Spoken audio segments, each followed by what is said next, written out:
Welcome back to Talk About It in English. Let's get you speaking. Have you ever killed a conversation in exactly 10 seconds?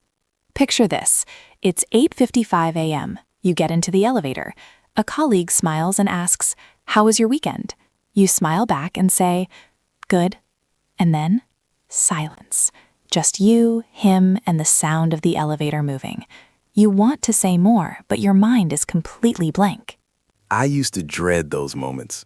When I first started working in a new office, I thought I needed a funny story or perfect grammar to keep talking, so I just stayed quiet and looked at my phone to avoid the awkwardness.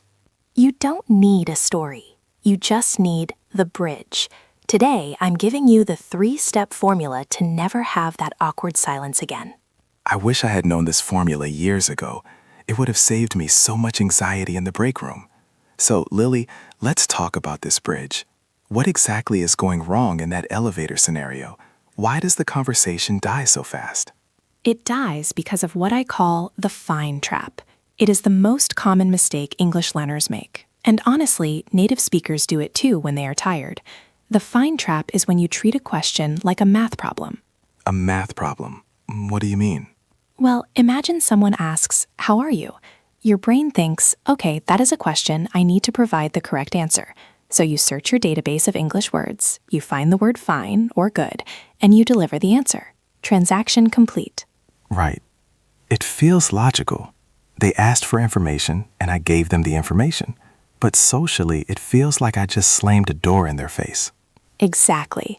In English conversation, especially small talk, questions are not really requests for information. They are invitations to play a game. Think of it like tennis. If I hit the ball to you and you just catch it and put it in your pocket, the game is over. That is a great way to visualize it. When I say just good, I am catching the ball and walking off the court. Precisely. You stopped the flow. And the silence that follows, that awkward, painful silence in the elevator, happens because your colleague is waiting for the ball to come back, but you haven't thrown it. And that is when the panic sets in. I remember standing there thinking, say something. But the longer the silence lasts, the harder it is to speak. That is why we need the bridge. The bridge is a simple structure that forces you to throw the ball back every single time. It takes the pressure off your brain because you don't have to be creative. You just have to follow the steps. Okay, I am ready. What is the first step of the bridge? Step 1 is called the anchor. This is where we fix the fine answer. Instead of just giving a one-word answer, you give your answer plus one tiny detail. Just one detail? Does it have to be an interesting detail? Because usually my life is pretty boring during the week. That is the best part, James. It does not have to be interesting. It just has to be specific. A specific detail acts like a hook. It gives the other person something to grab onto. Can you give me an example? Let's say we are back in the elevator and you ask me, "How are you?" Okay. Hey, James, how are you? Good. See? Nowhere to go. I can't reply to good. Now try it again, but add one tiny anchor. It could be about your coffee, your sleep, the weather, or your work. Okay. Hey, James, how are you? I'm good. I finally managed to get a coffee this morning. Boom. That is an anchor. You gave me coffee. Now, as the listener, I have something to say. I can say, "Oh, I need one too." Or, "Is the machine working today?" You open the door. I see. It's not about dazzling them with a story about a bear I fought in the woods. It's just about giving them a noun, coffee, traffic, weather, to continue the topic. Exactly. Let's try another one. Imagine it is Friday afternoon. I ask, "So, are you ready for the weekend?"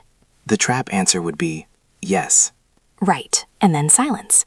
Now use the anchor technique. Answer plus one detail. Yes, I am. I'm actually planning to just sleep for 2 days. Perfect. You gave me sleep. Now I can relate to you. I can say, "Oh, I know the feeling. It's been a long week." The conversation is alive. It feels much less stressful when you realize the detail can be boring. I am going to sleep is not a fascinating story, but it works as an anchor. It works because it is human. It shows you are willing to share a little piece of your reality. But James, the anchor is only half the bridge. If you stop there, you might still get an awkward pause if the other person is shy. True. Sometimes you give them a detail and they just nod. That is why we need step 2, the mirror. The mirror. I assume this means reflecting the question back to them. Correct. This is the throwback. In tennis, this is you hitting the ball back over the net. It is the easiest way to make people like you because people love talking about themselves. But I feel like I always use the same phrase. I always say, and you? Is that okay? And you is okay, but it can sound a bit repetitive or mechanical if you use it every time. A better way to mirror is to use the phrase, how about you? Or what about you? It sounds a little softer and more natural. How about you creates a nice rhythm. It does. Or if you want to be a bit more advanced, you can mirror the specific topic. If they asked about your weekend, you ask about their weekend. So putting it all together, the bridge is answer plus detail plus mirror. That is the formula. A plus D plus M. Answer, detail, mirror. Let's try to run a simulation. I want to feel the difference between the trap and the bridge. Great idea. Let's go back to that elevator. It is Monday morning. We are colleagues, but not best friends. I am holding my coffee cup, looking tired. I see you and say, hey James, how's it going? Old version. Good, thanks. ... Yeah, I can feel the awkwardness immediately. You're looking at the floor numbers changing. I am checking my watch. It is terrible. It is painful. Now let's fix it. Use the bridge. I ask, hey James, how's it going? Good, thanks. I'm just trying to wake up before this 9 a.m. meeting. How about you? Oh, tell me about it. I'm on my second coffee already. That flowed so naturally, and I didn't have to think hard. I just mentioned the meeting, which is a boring detail, and then asked, how about you? And notice what happened to me. I immediately relaxed. I confessed that I was tired too. We had a moment of connection. That is what we call small talk. It is not about exchanging big ideas. It is about exchanging small feelings to say, hey, we are both humans in this elevator. I think that is a huge mindset shift for learners. We often think English is a test subject. We think we are being graded on our vocabulary. But really, in these moments, we are just being measured on our connection. Absolutely. The bridge buys you time too. Once you throw the ball back with how about you, you have 10 or 20 seconds while I am talking to relax and think of what you want to say next. That is a strategic advantage. If I am the one asking questions, I'm not the one who has to worry about grammar. Exactly. The best conversationalists are actually the ones who listen the most. By using the mirror technique, you make the other person do the work. I love that. Let the native speaker do the heavy lifting while I nod and smile. It is a smart strategy. Now, there is a nuance here we need to discuss.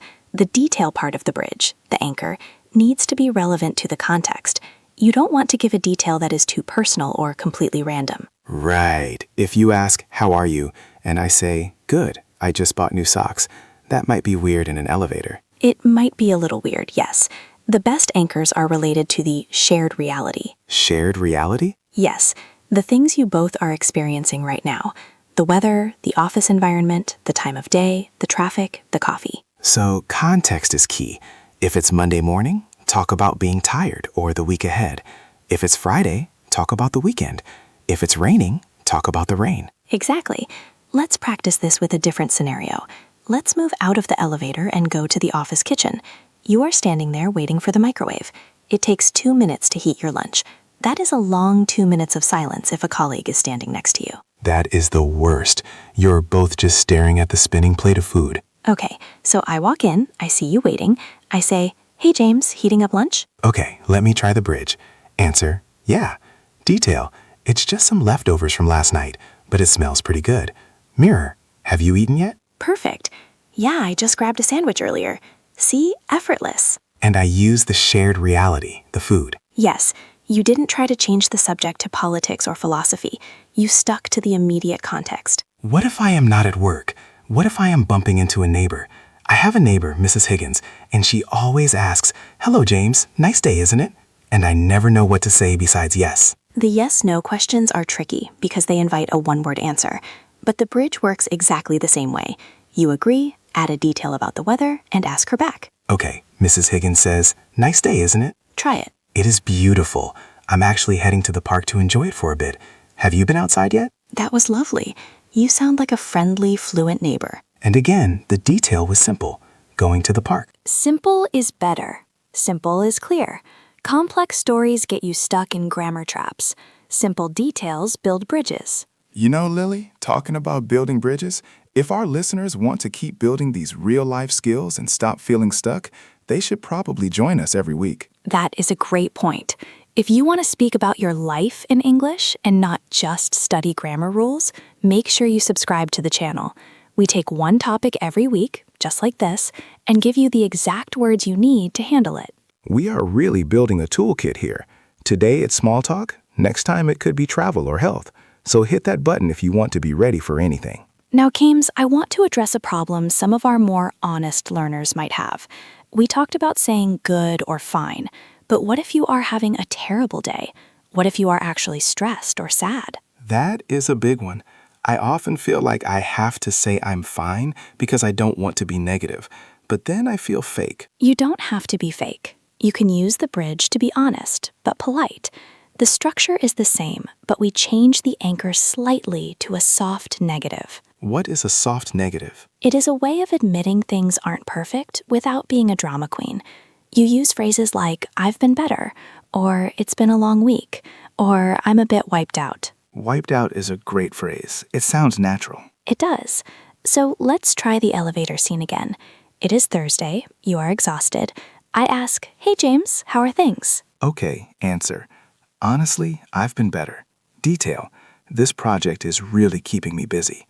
Mirror. How is your week going? Oh, I hear you. It's that time of year. Wow, that felt very different. It felt authentic. And notice that I didn't run away. Because you used the mirror technique immediately, how is your week going? You didn't dump your problems on me. You shared a feeling, then passed the ball back. That signals I am stressed, but I am still polite. That is the key, isn't it? If I just said, I've been better, this project is a nightmare, I hate it, and stopped there. Then you become the complainer, and people might avoid you in the elevator next time. The mirror is what makes the vulnerability safe. It shows you still care about the other person. This is really powerful. It's not just about language, it's about social intelligence. English conversation is 50% language and 50% social intelligence. The bridge covers both. I want to ask about intonation, because sometimes I have the right words, but I feel like I sound like a robot. I am good and you. Intonation is the music of the bridge. If your music is flat, the bridge collapses. When you say good with a falling tone, like good, low pitch, it sounds like a period. It sounds like the end. Good. Yeah, it sounds like leave me alone. Exactly. But if you say good with a rising tone or a wave tone up and down, it sounds open. Good. Good. It sounds friendlier. And when you deliver the anchor, the detail, try to stress the key word. I finally got a coffee. I am ready to sleep. That puts the focus on the hook. Yes. And for the mirror, how about you? The intonation should go down at the end if it's a WH question. Who, what, where, how. But often in casual speech, we make it sound inviting. How about you? How about you? Perfect. It sounds curious. If you say, how about you? Flat tone. It sounds like a police interrogation. We definitely want to avoid the police interrogation vibe in the break room. Definitely. So we have the structure, answer, detail, mirror. We have the context, shared reality. And we have the delivery, open intonation. It sounds simple, but I know that in the heat of the moment I might forget. That is why we are going to practice right now. I am going to play the role of the colleague. I want everyone listening to actually speak out loud. I will leave a quiet space for you to reply using the bridge. This is the important part, guys. Don't just listen. Open your mouth. Scenario 1. We are at a bus stop. It is raining.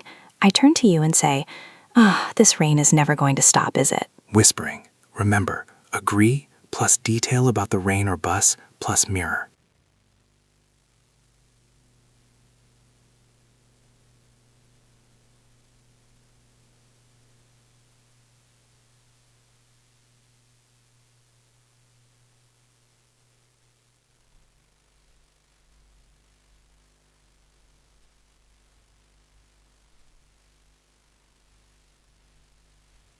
I love that phrase. It sounds so native. Did you get up to much? It's a great one to have in your pocket. You know, Lily, sometimes I worry that my detail is too random. Like, what if I say I went to the cinema and they hate movies? That is a common fear, but it is unfounded. In small talk, the topic doesn't matter as much as the connection. Even if they hate movies, they can say, oh, I'm not a big movie fan, but I watched a lot of TV. You are just offering a stepping stone. They can step on it or step over it to something else. So the goal is just to keep the ball moving, not to score a perfect point. Exactly. Just keep the ball moving. What about when people ask, "What do you do?" That's another conversation killer for me. I say, "I am an accountant," and they say, "Oh," and then silence. The bridge works there too. The find trap has a cousin called the job title trap. The job title trap. I know it well. If you just give your title, it's a dead end. Use the bridge. Answer, title, plus detail, one thing you are working on or how you feel about it, plus mirror. Okay, I'm an accountant. It's actually really busy right now because of tax season. What do you do? See, tax season is the hook. Now I can say, oh, I bet that is stressful. You gave me an emotional hook. It's so versatile. Answer plus detail plus mirror. I feel like I can use this for almost any question. You really can. Where are you from? I'm from Spain. I actually just moved here a few months ago. Are you from this area? Do you have any siblings? Yes, one brother. He's actually living in Canada now. Do you have any? It turns every interrogation into a conversation. And it stops that feeling of being interviewed. I hate when I feel like the English speaker is asking all the questions and I am just answering. It makes me feel small. That dynamic, the interviewer versus interviewee, is what kills confidence. When you use the mirror, you become an equal partner. You take control. That is the transformation we want, from passive answerer to active conversationalist. And it starts with that one tiny detail, the anchor. Lily, what if I freeze and forget the detail? What if I just say good and then silence happens? Is it too late to save it? It is never too late. If you catch yourself saying just good and the silence starts, you can break the silence with the mirror. So just jump straight to step 2? Yes. Wait a second. Realize the silence and then say, how about you? How is your day going? That is a good backup plan. The emergency mirror. Ideally, you want the anchor, the detail, because it adds flavor. But the mirror is the engine that keeps the car moving. If you forget the flavor, at least keep the engine running. I like that analogy. The mirror is the engine. I want to give our listeners a specific challenge for this week, because listening to us is easy, but doing it in real life is scary. The scariest part is the first time you try it. You feel like you are acting. It will feel like acting. That is okay. Fake it until you make it. Here's the challenge. In the next 24 hours, you are going to speak to someone. It could be a cashier, a coworker, a neighbor, or even a friend online. Okay. When they greet you, I want you to refuse to use a one-word answer. No single words. No single words. You must add one detail, even if it is just about the weather.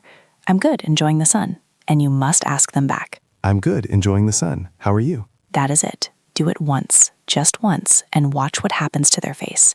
Watch how they smile because you made an effort. And write down how it felt. Did the conversation longer? Did you feel more confident? I bet you will. It turns a 10-second awkward moment into a 2-minute connection. And those 2 minutes are where you actually practice your English. That is the irony. We want to practice English, but we kill the opportunities to practice by being too brief. The bridge creates the practice time. Exactly. Use the bridge to buy yourself practice time. I'm going to try this with Mrs. Higgins today. I'm going to tell her about my new shoes if I have to. Hello, Mrs. Higgins. I'm great. Just breaking in these new shoes. How are you? She will love it. She will probably tell you about her shoes for 20 minutes. Oh no, what have I done? You have started a conversation, James. That is what you wanted. Be careful what you wish for, I guess. But seriously, this toolkit is a game changer. The anchor, the mirror, the bridge. It is simple but powerful. Remember, you don't need perfect grammar to connect with people. You just need to show up, share a little bit of yourself, and show interest in them. And stop saying I'm fine. Please, for the love of conversation, stop saying I'm fine. Unless you add. Unless you add a detail. I'm fine, just really hungry. That works. I'm fine, just really hungry. How about you? Perfect. You are a master already. I am learning from the best. Well, that is all for today's episode. We hope you feel ready to walk into that elevator tomorrow morning with your head high. No more looking at the floor. No more looking at your phone. You have the bridge now. Try the challenge and let us know how it goes. We will see you in the next episode to talk about another part of your life. Keep talking and see you next time. Bye, everyone.